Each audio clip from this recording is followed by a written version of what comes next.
Today will also be like a follow along. I have one image here. I have another one here. This is for reference. We'll be painting a landscape.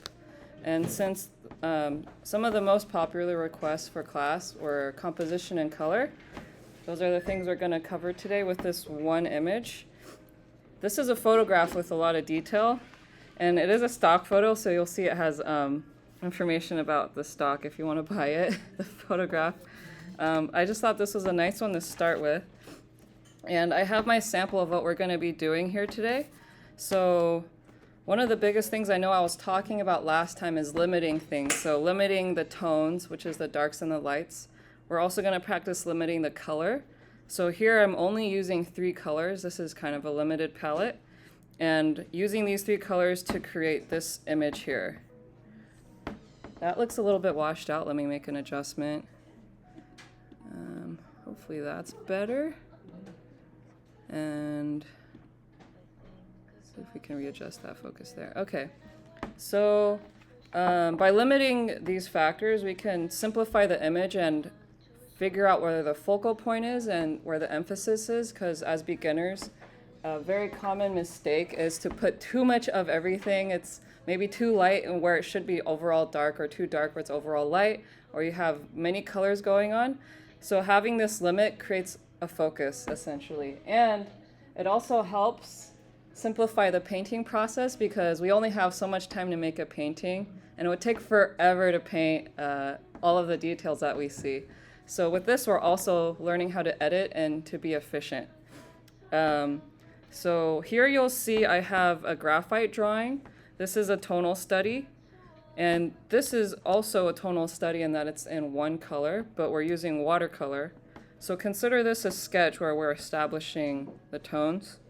This one, same thing, but we're also practicing watercolor.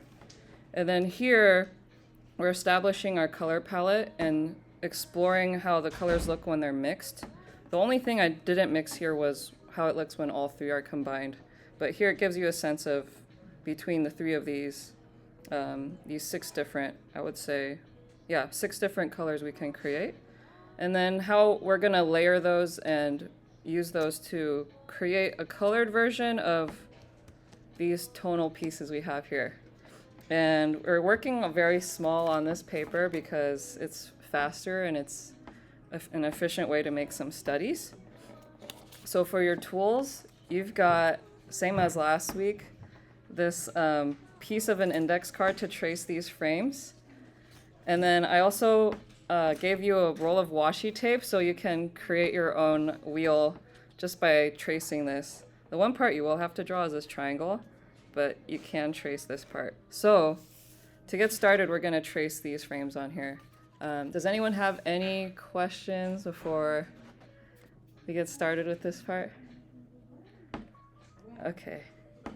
I'm going to do this with you. So for this step, I'm going to take my little rectangular piece of paper and place, I'm going to start with the upper left here and just trace it with this pencil I have here.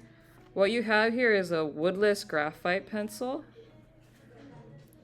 And this is great for covering a lot of area because this is so thick. And when it's really sharpened down, it can make a very wide mark. Helps speed up the drawing process and give you different marks. We're using this because this is what we've got today, but even for this exercise, I think a regular HB pencil is fine. And it might seem repetitive to be doing the same painting 3 times in a row, but this is how I like to practice, because each time I can make adjustments or improvements, and I'm also adding another element. I can come over and help you in a moment. We are tracing these 3 rectangles right here.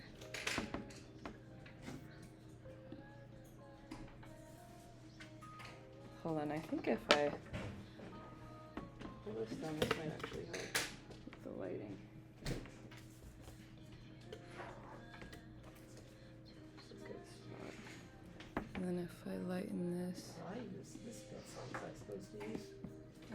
Either one's okay. If you've got a regular pencil, that might actually be easier. Okay, that was not right. Let's see if we can make this full screen somehow.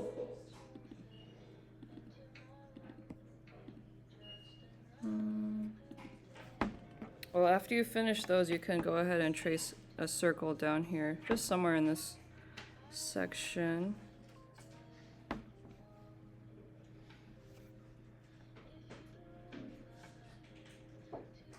Oops. I've got mine here. And then for the triangle, I would recommend making roughly 3 dots that are kind of equal distant and then connecting them. If it's not perfect, that's okay. We just want to make sure we have all the sections. Oops. Something like this. Does anyone need help with the tracing?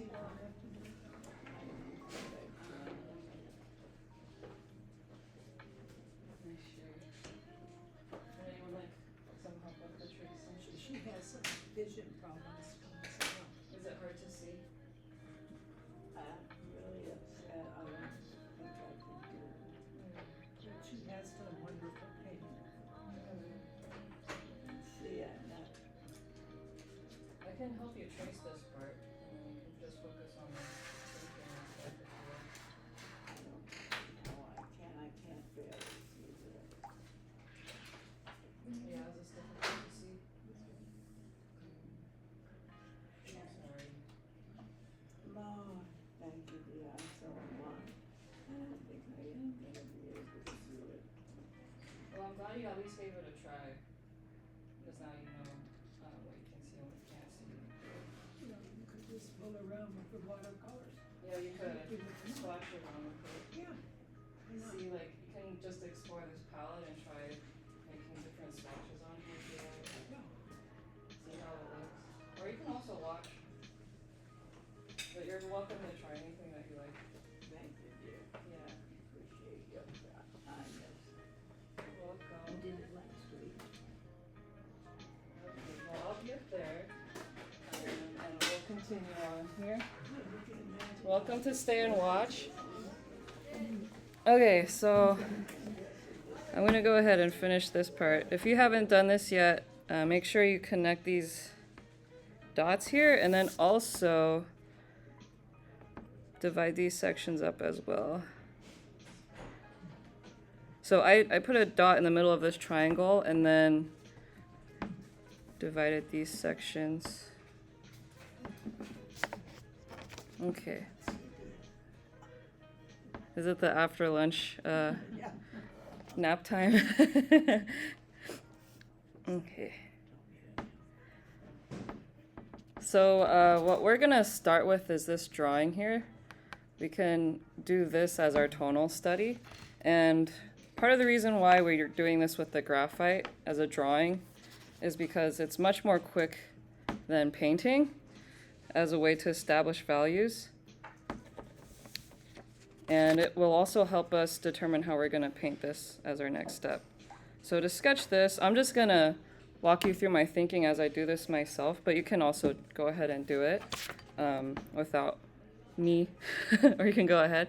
I'm gonna use this for reference, and I'm eyeballing where I see the main components are. So I know my focal point is here. This is where my eye is drawn to. It's right in the middle too, which helps.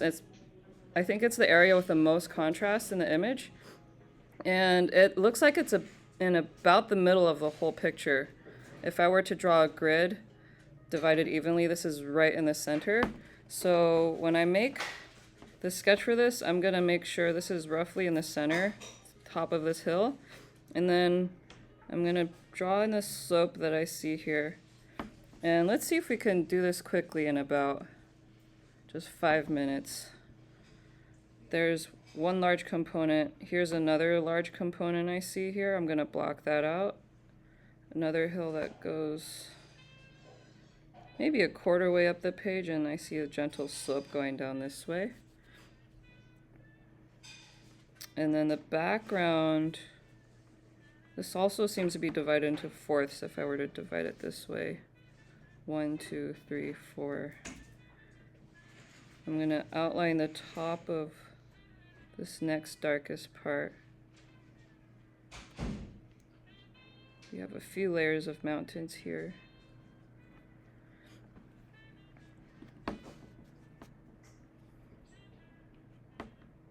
This part can be extremely rough. We don't have to draw the house. I just want to show where the darks, midtones, and lights are. So just like last week, I'm gonna try to focus on just having 3 tones. I know I'm starting with the dark right now, but you could also start with the mid. I see the darkest areas right around here, leaving a little white spot for the house. And actually, I could shade this in as a mid-tone. I'm trying to use the side of this pencil to get it to cover more area. The more flat you lay this pencil, the more ground it will cover. And I'm doing this whole side as a mid-tone because overall this is darker. And I will do this bottom side as well.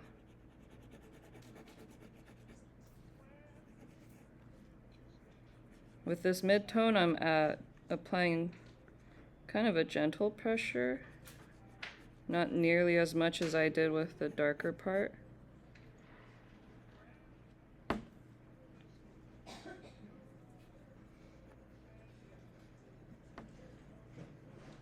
And this is more of the foreground.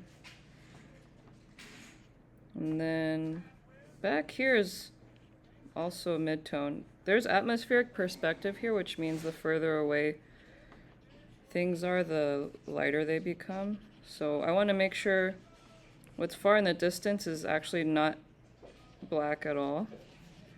Everything from here back should be lighter than what's on top of this hill here, and also the foreground. If you squint your eyes, use the squinting trick, you'll see this is the darkest part, and this is a mid-tone. Squinting is your friend.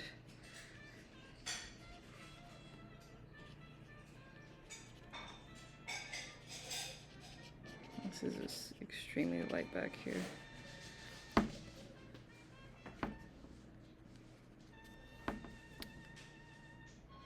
And since I've gotten the mid-tones in, I'm gonna block in the rest of the darks. I see some right here.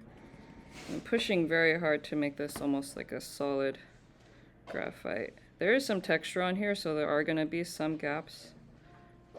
Unless you press really hard. A few little trees there. And then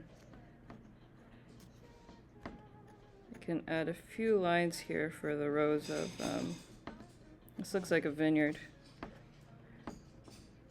A few lines there. That should about do it. Let me make this a little bit darker. Yeah.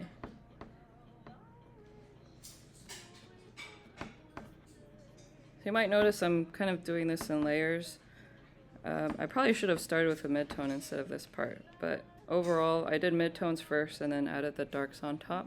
Jeez, I like what you just made a big difference when you put those stripes in. Yeah, like you'll see this is all in shadow, but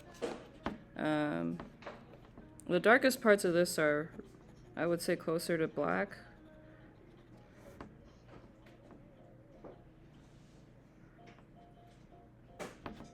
And you'll see I did the same thing with this painted version here.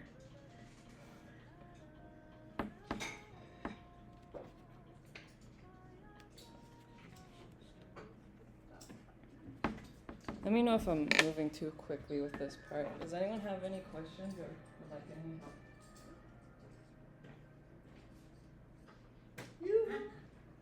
I did it great.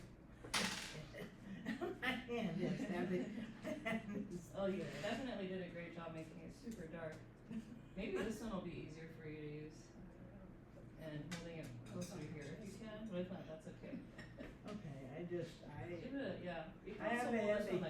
I have a heavy hand, so. You're all good. You still have a separation between the mid-tone and the dark, so you're getting the values in. You've got that part down. Excuse me, Hi. I don't know what to do. Would you like to try using the watercolor? It's helping because I'm having such a terrible time. So for some, if you want to experiment with watercolor here, you don't have to follow this. But one thing I like to do just for fun is make swatches. So I'll just make some spots of color on a piece of paper, and either using that one or you can use the back of this one. Let's try using the back here. I Alright, can use some paper towel. Have you used watercolor before, I used to do a lot of painting, including watercolor? huh? Including watercolor? I went to, Doris I did did wonderful pretty- portraits. Newcomb Art School. You went to art school. Oh, awesome. And now I'm losing my sight and it's very frustrating. And since I can barely see your features. Oh. Maybe you can try using the black and just the darker colors. I thought that would come really frustrates me more to see what I can do. Well, let's see what you can do. How about, maybe you can try experimenting with these colors and just see which ones are most visible to you. This one, this black here. Yeah. I hope that stands out because that should be very dark. But this one's black and then you've got a whole bunch of colors there. And what should I try to do? I would maybe make Okay, we'll swatches. just You send can a paint message out. circles and They're just gonna have try to- each color to see how it looks. Oh. All right. How does that one look to you? Amazing. So they're gonna have blue plate Well, and it's a then little bit lopsided. nodule black. Circle. Just follow Okay, the original well, you plan. can see that. I'll be darned. All right. Now I can do a little. Certainly yeah, you came that up with a little good bit. interim Yeah. solution, you know, to bargain Yeah, that's a with. good start. Paul says that And the one kid, thing they're to do is very just, adaptive. Try making different swatches. Choices. I have an example here actually. I'll show you in a moment. I think the next thing we'll do is start to paint this part. So did anyone have any questions on this little drawing down here? Okay. So here's an example of some swatches I did for. These are just blobs of color. I was testing out my color palette to see how they look and try to do this in a way that was appealing or that looked nice. I'm trying to show.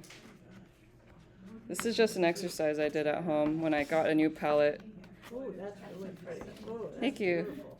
Yeah, these, I was just testing out each of my new colors that I hadn't tried before. So this is something you can do when you get a new palette just to see how it looks.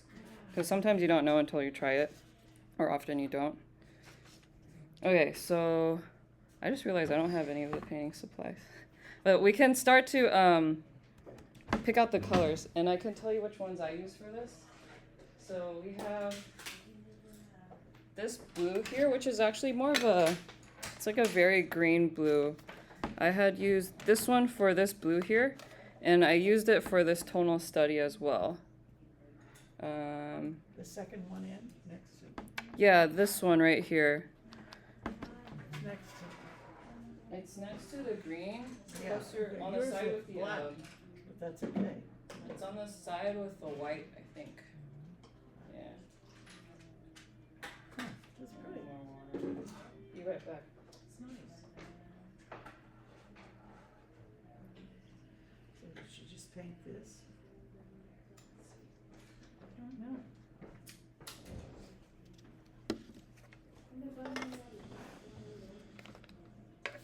This is for. So actually there's one thing, if you've been in my watercolor classes, you'll notice that we've never worked in layers. It's because the paintings we're doing don't really have time to do them in the 1 hour class, but since this is so small, I think we have a chance to do that, and we have other exercises we can do while this is drying. So for this one, we're gonna sketch this just like we did earlier, but not fill in the tones. So we'll just do the outline, and then we'll fill it in with this watercolor. Since we've already done this once, it might feel a lot easier the second time, or start to feel easier. And if not, that's okay, you're still learning. We're gonna have done this 3 times by the end of class today.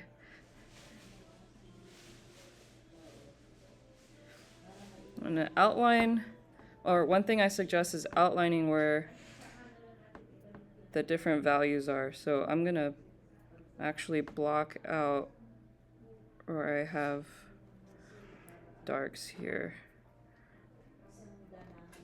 including the trees.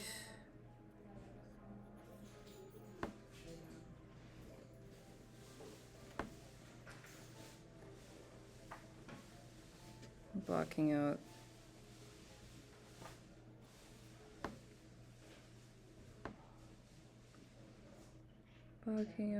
some right there.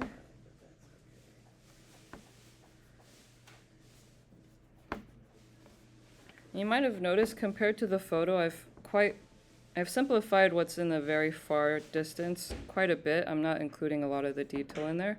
That's part of my editing, to draw focus to this middle section where the house is with a couple of trees. So one way to draw attention to one area is to make it much more detailed than the rest of the image,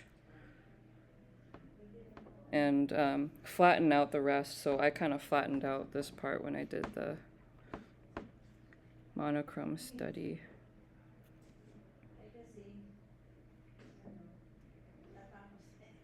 These skills come in handy, especially when you're doing something like plein air painting and you're painting from life.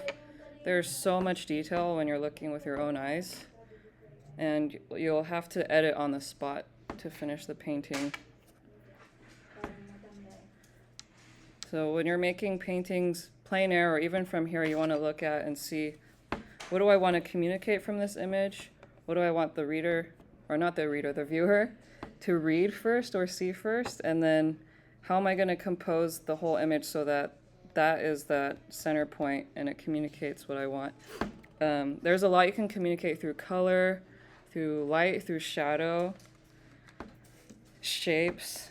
All parts of the image are a language that's speaking something. And today we're just going to focus on this guy. Does anyone need more time for this sketch here? No? Okay. So since this is watercolor, we don't really have a choice as far as what order to put everything in, because you can't put lights on top of darks. So we're going to start with the very, very lightest parts. What I did here was I had laid down a very, very subtle gradient. Maybe in this lighting it's easier to see. From top to bottom, and I let this part be the lightest part so that it would have the most contrast in the image, because I have white here against my darkest darks right next to it. Here they start to come to a more of a center point, so I have a light color here with a midtone that's also kind of light, and it makes it fade away in the distance. So high contrast here is one thing that draws attention to a point in an image. So getting started here, grabbing this color that I was talking about. This one is across from this kind of lemon yellow. And I'm only going to grab a little bit. Now this palette is completely new, so it's beading a lot on here. After more use, it won't bead so much and I'll be able to see this better. But you'll see how transparent this looks. It's very watery.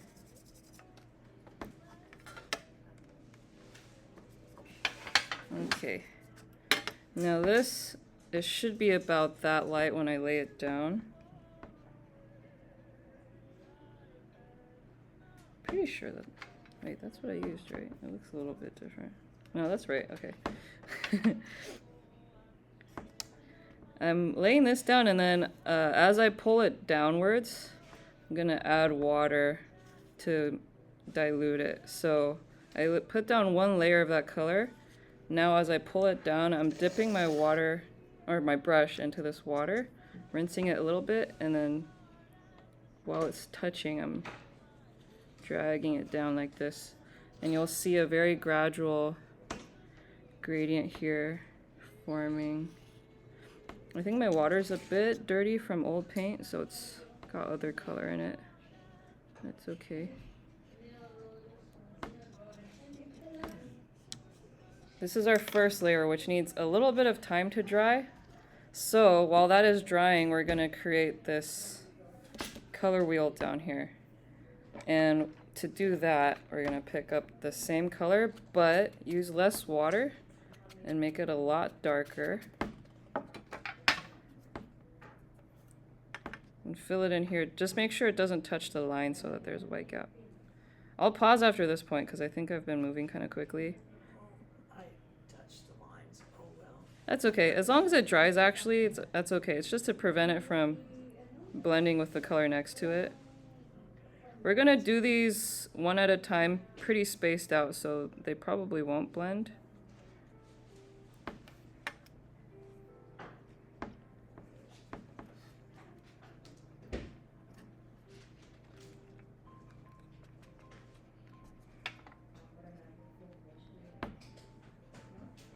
And we're doing this limited palette as an exercise. When you do your own paintings, of course, you can use as many colors as you like, but you might find that it's more harmonious if you have an overall limited palette and maybe introduce other colors in small ways. But having less or having some unifying elements, such as in this one, I have overall yellow across the whole thing, helps unify the image.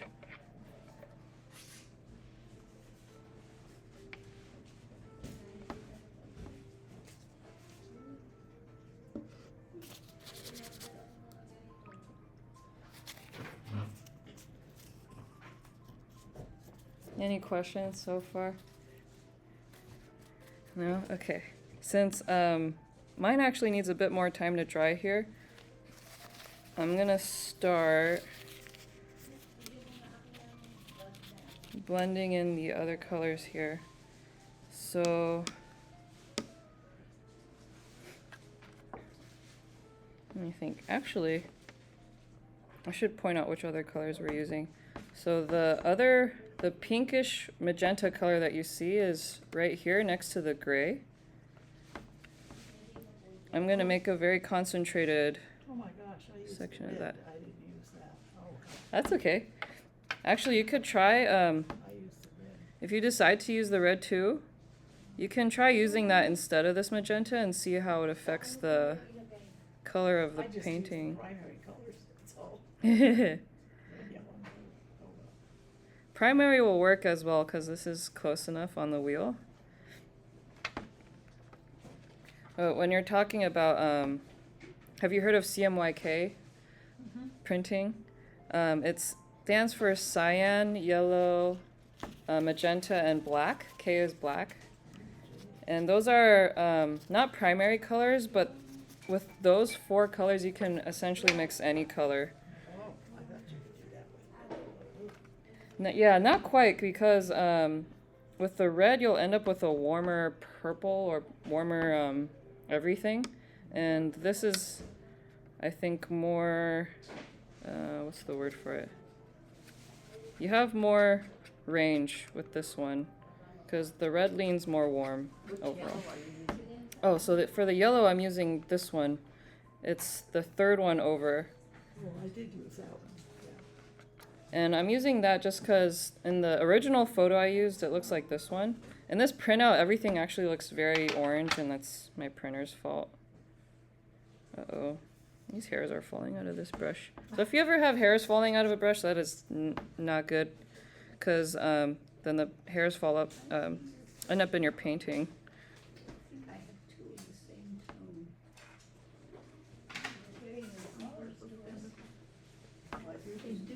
They look They've gotten dirty.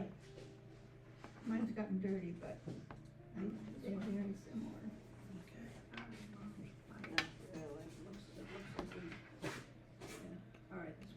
Okay. And at this point, this should be dry enough for us to add the rest of the layers.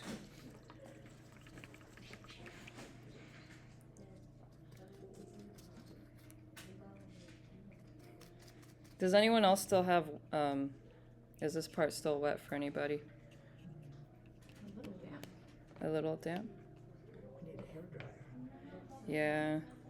I like, in my watercolor class, I designed it so that we would never have to use the hair dryer, but then it's also a little bit limiting when you can't do layers.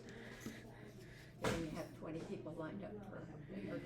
Yeah, and it will get really loud and crowded, I think. So what I've done here is fill that waiting time with other exercises such as this color wheel. So once this is dry, which it should be about dry now, we'll add the mid-tone. I'm gonna switch to a different brush, 'cause mine is losing its hair. I used to work at an after-school art program where the teacher told the kids it's good if the hairs fall out, and I'm like, what are you talking about? It's gonna end up in the painting.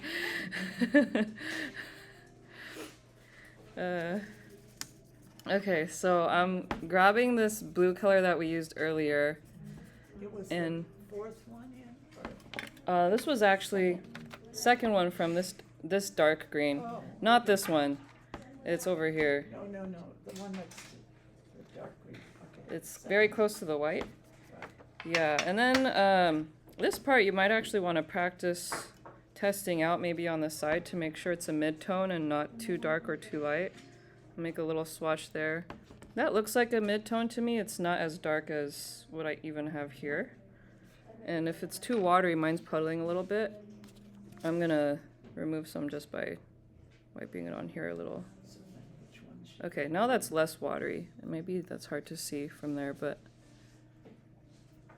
this one is slightly lighter.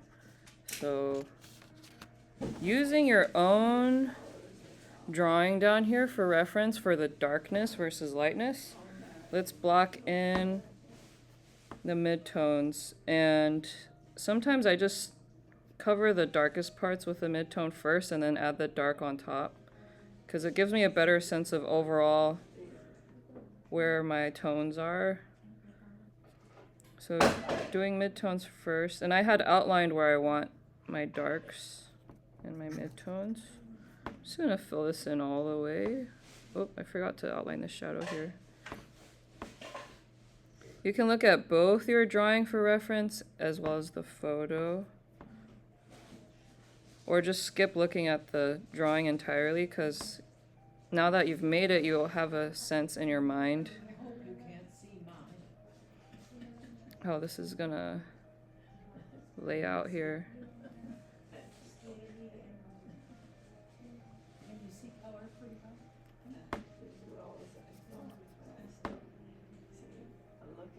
I will fill in these trees here with a darker color later, and the only reason why it looks dark now is because it's a puddle and it's very, very thick. But once it dries, it's not gonna look that dark. So you're covering midtones and darks. Yeah, the areas that are dark too, I'm filling in right now, so I can see overall where everything's established. And then with this background here, I'm just gonna add a few streaks.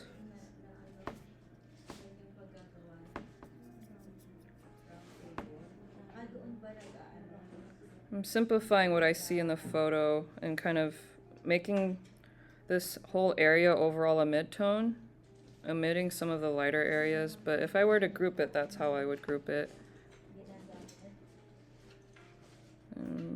You have some lines there.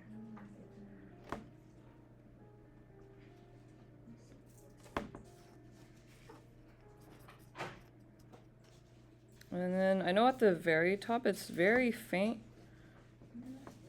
I can put in this midtone and then completely clean out my brush and just put water to that edge before it dries to make a gradient. So this part I put down a midtone line and then added clean my brush with clean water, and then I kind of dragged it down to make a gradient. That technique might be a little bit tricky.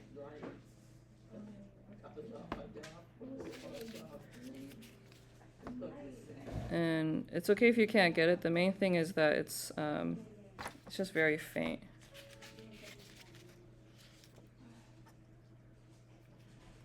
Yeah, I had come before, but she was getting too advanced for me now. I'll just go right ahead. No, this is a pretty advanced session. Any questions about this part? Or does anyone need more time? Hi. When you have a few minutes, would you come by here? Yeah. Let me come by right now. If you feel more comfortable reading, that would be okay. The next part you can do is to start putting in these darks where you see them on mine here, on the sample on the left. Hi, how's it going? It's too advanced. This is really dark. Oh, okay. You're not the only one, because many people have confused this one for black or this one or that one. Even for me, if I were squinting with it, I wouldn't be able to tell the difference. And so, for myself even, I will just try them out to see which one is which. I have a palette that's so dark overall that they all look like black. And I don't know until I try it. So, one thing you can keep doing is to just try each one and then try to remember which one's which just from memory. I can tell you right now, this one's purple, I can see that. blue. I can't see that. Are you able to see it on here? It's very subtle, and I'm not sure if you'll be able to tell. But you've got a purple and a blue on here. See, I can't tell. Okay. Purple at all. Then maybe one thing you can focus on is either just using blacks or just kind of using this as one color. I don't know what to do. What did you like to paint in the past? I did watercolors, I did oil, I did acrylic. Everything, huh? Would you like to, do you like painting flowers? I have some flower pictures you can look at. I'll look at it, but it's very strict.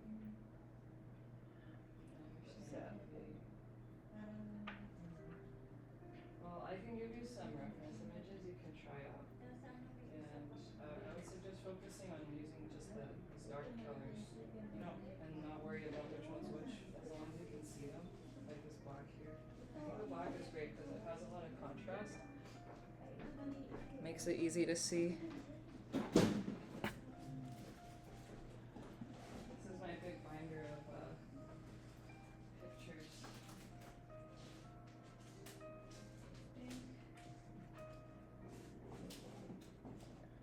Like I have some sunflower photos for reference.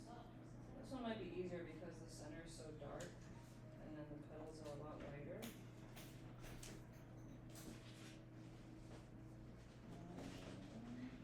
That might be the best one to try.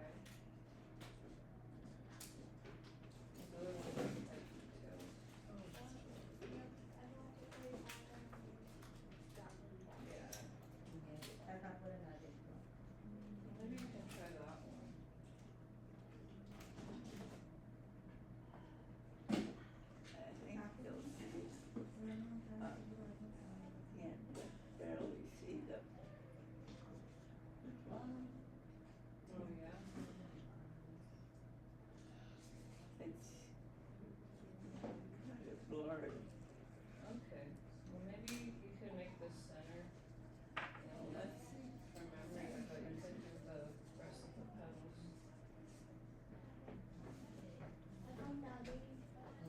How's everyone doing with this part? Looks like a disaster. Yeah. It's looking good, Now, what do I do about this over here? I'm a too wet person. I can see that now. Ooh, I've never watercolored, so I'm not good at it. you got the darks in. Yeah. Yeah, and the mid-tone. I think next time I'll leave some white areas for the Oh, lighter okay. parts. Oh, But yeah. yeah, good job with the darks. Okay. Very dark darks. If you're done with this part, what you can do is actually start to sketch this one in. And then we can go into this. Because while the first layer for this one is drying, it's a good time to finish up this color wheel here. So for this class, I'm going to skip doing the darks here, just for the sake of time, since you already can see it right here. I think most of y'all are done with this part. So let's go ahead, if you haven't already, sketch this for the last time right here. Same thing. And as always, whenever you get a chance to do something again, see if there are any adjustments you want to make it more like what you envision. I think this is maybe the 9th time that I've drawn this today, because I did a couple of versions to prep for this class.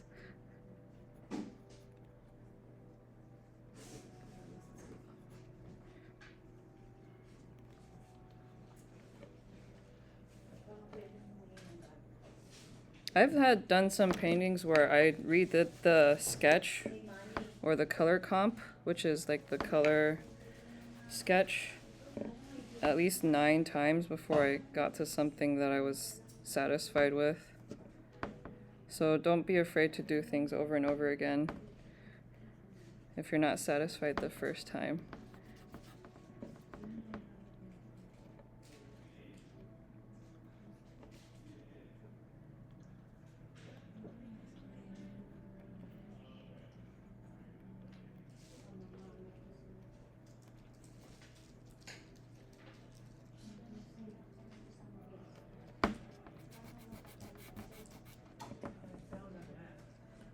Oh, good girl.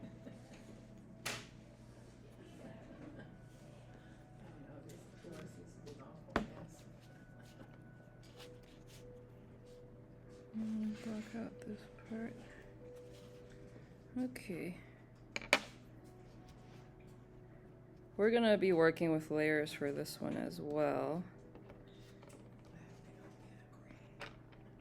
I'm gonna start with the yellow because it's the lightest color. And with this one, I recommend making this center area very saturated yellow and then let it lighten or fade off from up here, even down here as well. I'll show you what I mean. And the one way to do these gradients is to lay down a layer of clean water over the whole thing and then drop in the color on top. It'll bloom on its own. Hey Adrian. Hi. How's it going? Pretty good. Good. And my water is a little bit muddy, so you can kind of see it, even though it's supposed to be clear. That's okay. This is all water, and then I'm taking the same yellow and dropping it, and I'm grabbing a lot of it because I already have water on this surface, so I don't need more. I have a very loaded brush here. I'm gonna put it mostly in the center here and then let it spread out to the top and the bottom just by pulling it up. Oh, yeah. Well, that does. This one is also balding. It's so sad. Okay, I'm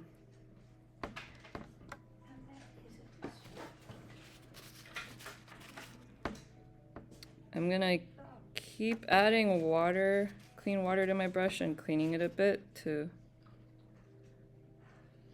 dole out this yellow here.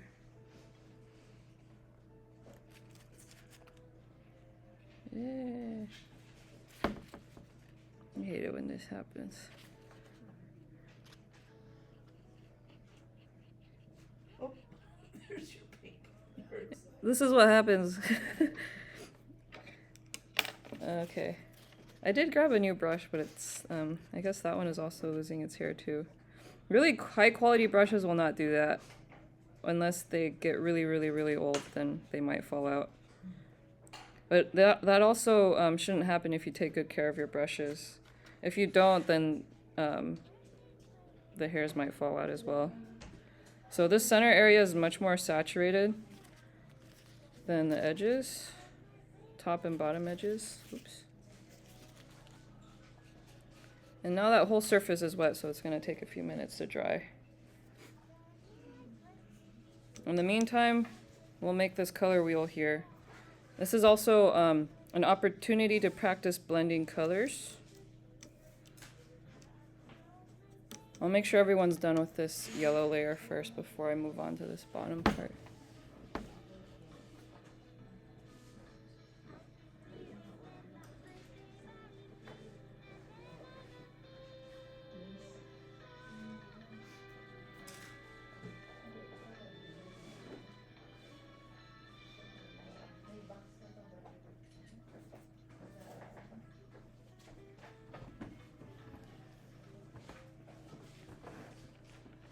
Okay. I'm gonna be demonstrating how to do each of these, but the process is the same for all of them. So if you can't get started with me right away, that's okay. You can still watch me do the whole process with each one. So with the yellow one, I'm gonna start with putting down the yellow. I'm gonna do one at a time so that I don't run out of time to mix the colors. And by that I mean before they dry out. So here's the yellow. And this, I think I might have made it a little bit too watery. You can see it puddling a little bit. I don't want it that watery, so. Which yellow did you use? Same one, so it's the third one over. And because this is too much water, I'm actually gonna dry this off and soak up some of it. It might be hard to tell on this screen, but it was forming a puddle. And I let this go over a little bit more than halfway to this side. Now before it dries too much, I'm gonna take that blue that we used earlier. It's kind of a greenish blue. And I wanna make sure my brush is clean so it's purely that color. It's still a little green. It's turning green because it mixed with the yellow a little bit.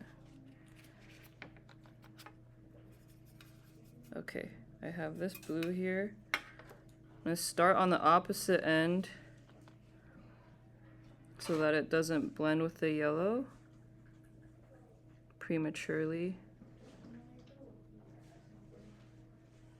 And then when it touches this, it'll start to bleed into the yellow like that. Now, this is still mostly blue. The transition isn't very even.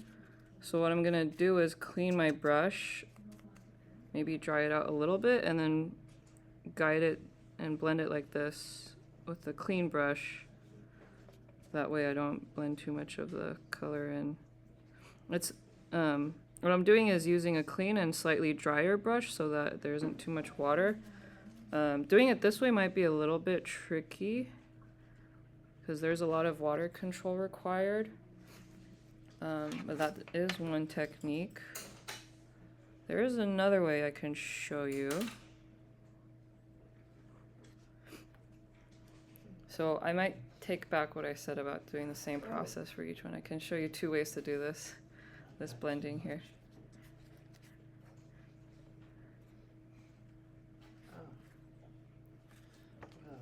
So I started on one end, went a little bit more than halfway, then cleaned my brush, went in with the other color on the opposite end, and then let them meet halfway. And then I cleaned my brush, dried it a little bit to kind of blend it in the center after that. That's one way to do this. The other way is to gradually work from one side to the other while you're cleaning and mixing colors as you go. Is it the second yellow or the third? Oh, I use the third one here. So some people might describe the second one as a lemon yellow, which means it's a cooler yellow. And this one is more of a closer to cadmium yellow, which is, well, actually cadmium can be yellowish too. I'm not sure how to describe this one, but it is warmer than this one. It's closer to red. This one's closer to green. That's one way you can think of it. Okay. And I'm gonna show you another way to blend using the yellow on this side. With this one, I would take the yellow maybe to a third way through here, approximately there. And then actually from here start to blend in a little bit of this magenta that we had put down earlier, which is next to the gray. But I'm gonna blend it as I go, so I'm mixing it with a little bit of the yellow on the palette, adding it here as one section. Now this one isn't, it's still a little bit, I have to go back and forth a little bit to pull the paint further away. Now I'm working in sections of thirds. This section is a little orange now since it's blended. And then for this last bit, I'll go back in, add more magenta to my brush. Now I have less of the yellow. Do another layer here. But I don't want this all to be orange, so I have to actually do another section and have it be purely magenta. I have to clean my brush and pick up magenta, Okay.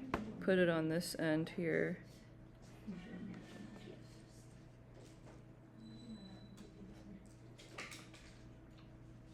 And then do this. I think we may run out of time, but let's see how far we can get with this upper piece in the next couple minutes. I think I let this blend too much with the yellow actually. Doesn't look like magenta. This part's hard, huh?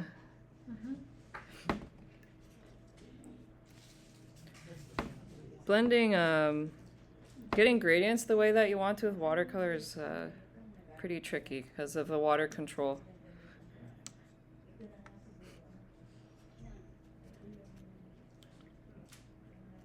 Is there art class going on in here too? In here? Or next room over? Oh, I think that's an office space. I don't know. Sounded like so much work. Okay.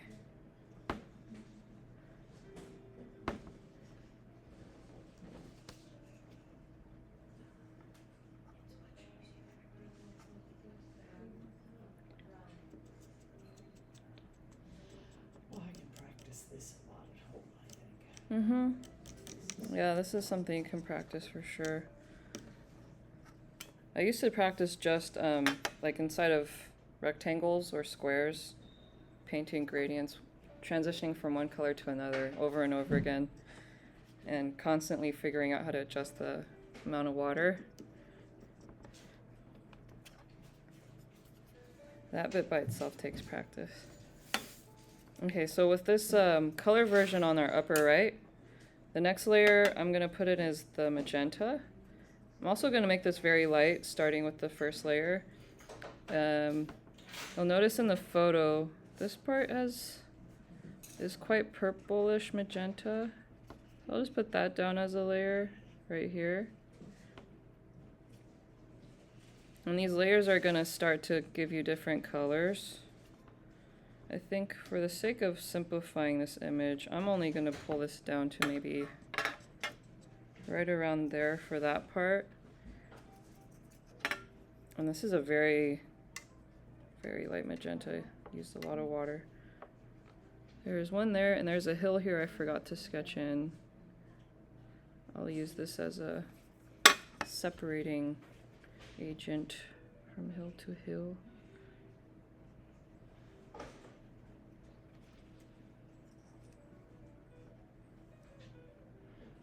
And then after this, we can go right in with that blue.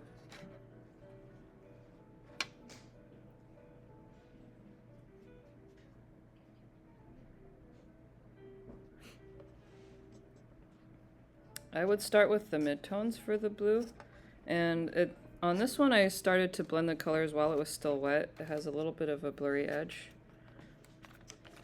So making this bluish green color, a midtone, not too dark. Feel free to test it on the side whenever you need to. We have space here.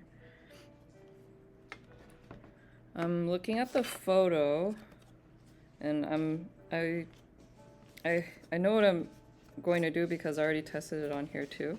But looking at the photo, I also see Do this. some midtones right here, Look at this.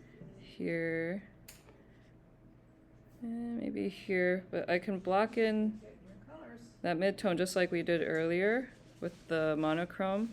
I think I should make it actually a little bit darker. Later on, I'm gonna put the darkest darks on top. Orange is too strong a color.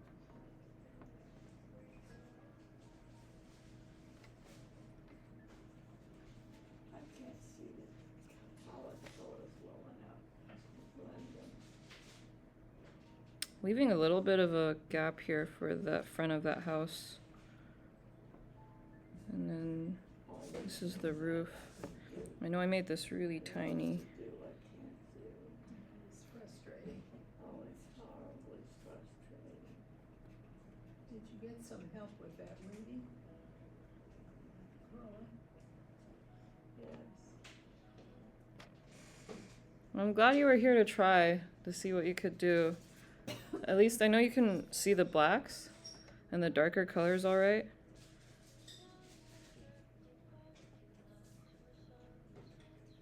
You're also in a kind of an advanced class too, because we're focusing on color and composition today. You can't see colors well. Yeah. You can't blend colors. Be sure what they are. Well, can you see the blue is the color of my voice? Really.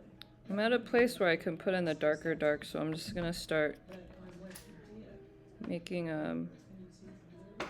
these darker areas as I go, such as this tree here. Couldn't see it before I put it on there. Well, that paint box is confusing. Maybe it's My vision is. And then you saw that I have Until I actually. some stripes here. I'm gonna lay those in too. It might be easier to see that detail on the photograph. like wood. These stripes are the darkest darks.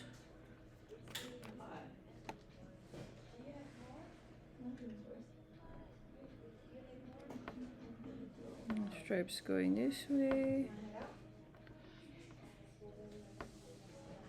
There's something really satisfying about putting these in. I'm gonna move so that you can get your chair out. I thought I'd be first. I have physical therapy, so I was gonna do it.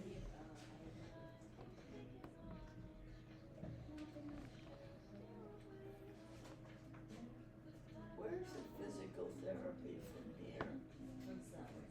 Let's go by there. Uh-huh.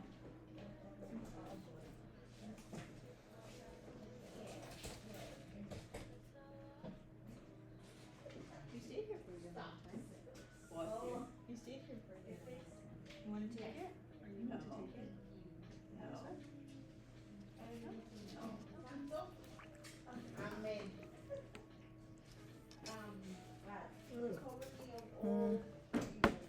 I'm gonna add a mid-tone blue here too. I want this part to stand out a bit.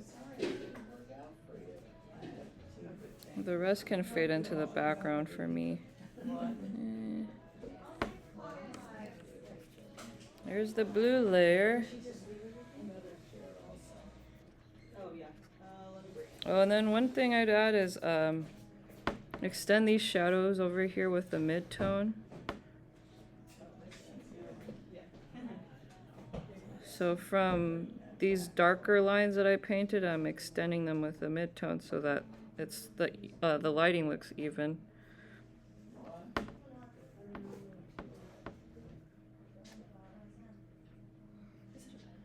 Yeah, we'll clean it up. Thanks for coming. Okay, thank you so much. Yeah, take care. Thank you, you too. Well, that very last bit is going to be the dark purples.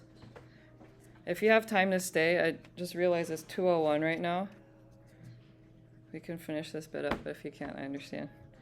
We went over the time by a bit.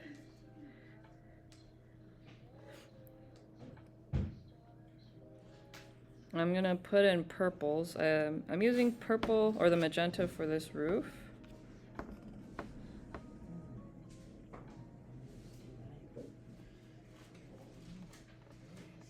I'm gonna put this on top of some of this blue here just to make it even darker. So adding this purple on top is kind of accentuating these darker areas.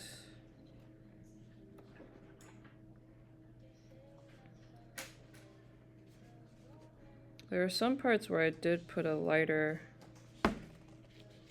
magenta, as you can see. I'm just gonna, oops, it's too much. I was gonna let this blend on top a little bit.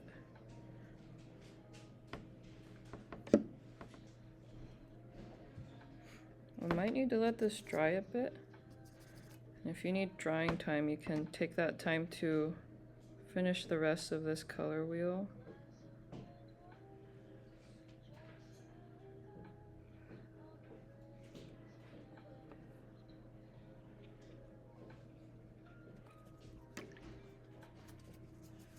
Okay, what she's talking about next is the Canadian Rockies.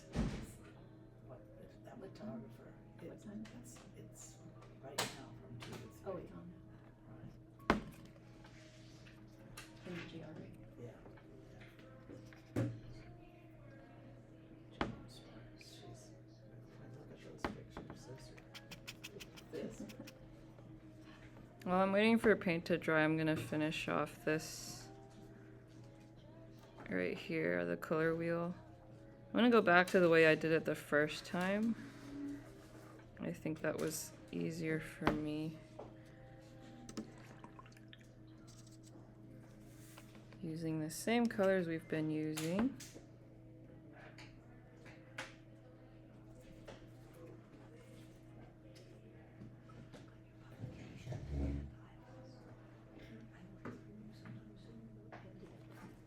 And there.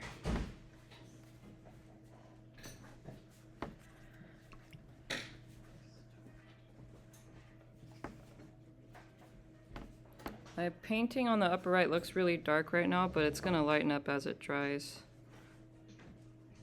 Any questions, anybody?